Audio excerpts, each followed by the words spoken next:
Hi, everybody. I'm Cindy Matalucci with The Pulse. We're here for the Skinwalker Ranch at Comic-Con 2024. I am with Dr. Travis Taylor. There's so many titles for you. Aerospace engineer, astrophysicist, lead scientist, author, investigator. Am I missing anything? I'm sure there's plenty of things you could say. I don't know. Well, thanks for talking to us today. So I wanted to talk to you about the panel. How did everything go on the panel? Because I know you had that today. Yeah, the panel went well. I was really surprised when they all sang happy birthday to me. Oh, it's your birthday? Well, yesterday was. Happy So, birthday. thank you. 30 again, right? Yes, 29. Yeah. I love it. So is it true, I think when you were 17 years old, with the help of a neighbor, you built a telescope? I built a radio telescope. Yes, I picked up radio waves from outer space, from black holes and supernova and the Milky Way, things like that. That is so cool. And that led to your career and everything that was going forward. Yeah, so I did it as a science fair project, and the first prize in the state science fair was a job with the U.S. Army, and they hired me to work on directed energy weapons. Like I was 17, and I couldn't turn that down, right? Yeah, so. So you always were into science. Yes, since when I was in the third grade, they did this fun test to see what all the kids would be when they grew up, right? And it would give you your three top choices. And my three top choices was an astronaut, a scientist, and a superhero. And I hope to be all three one day. Well, with Skinwalker Ranch, I want to talk to you because I know there's been a lot of controversy around it. People are trying to, debunk that and just say that things aren't happening. But there's been things happening there since like the 1900s. I mean, the basin itself has been, there's been so much going on there. What are your thoughts and what do you say about the controversy that's, with this series? Well, there's no controversy. The people who are trying to say nothing's happened have never been there and have no idea, or they went there once and nothing happened to them, or something like that. There are petroglyphs that we've had checked, and they're estimated to be 600 to 1,000 years old on the property that project that this phenomenon was going on that long ago. So people have been recording strange weirdness, high strangeness, as we say, on Skinwalker property for a long time.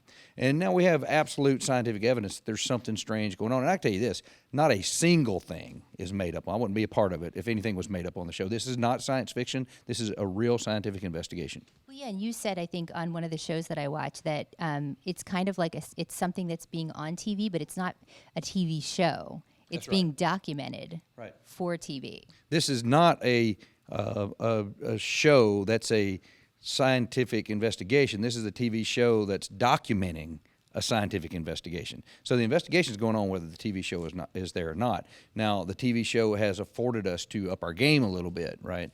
Because along with the TV show comes more cameras, more instruments, more scientific equipment that we get to use, which has been great. And it's a great way to document if something happens. We've got not just us looking, we've got a big camera crew and recording crew watching it as well.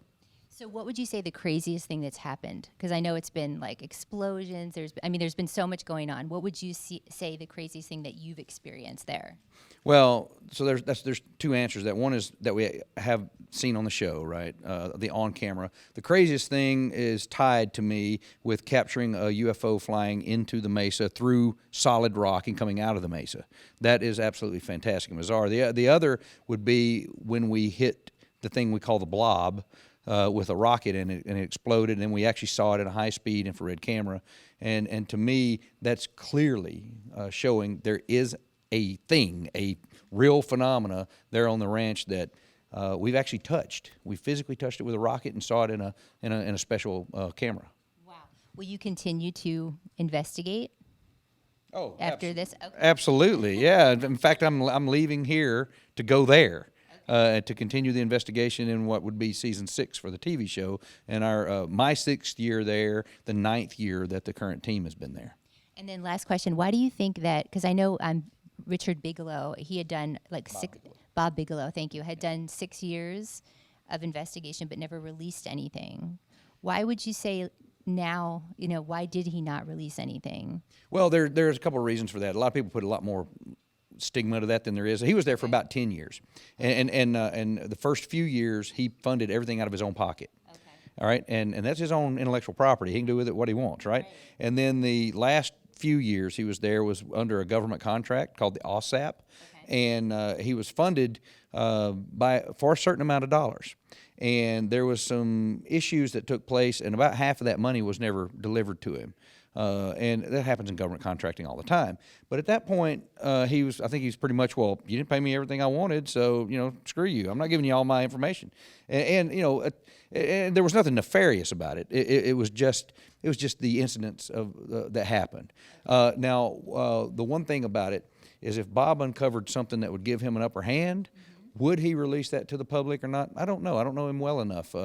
Now, you could probably ask Jay Stratton, who knows him fairly well, and he could tell you more about that. Okay. And then what can we look forward to moving forward? Can you give us something?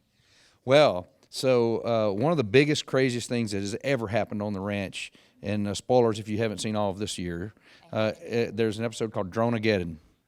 Where we had 1,000 drones. Basically, something took control of them and they attacked us all.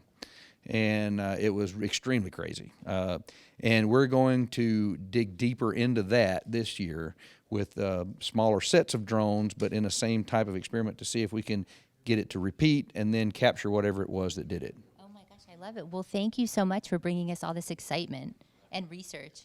Oh, well, it's exciting, and you couldn't drag me away. Thank you so much. Thank We'll you. see you next time when we put our finger on the pulse of San Diego.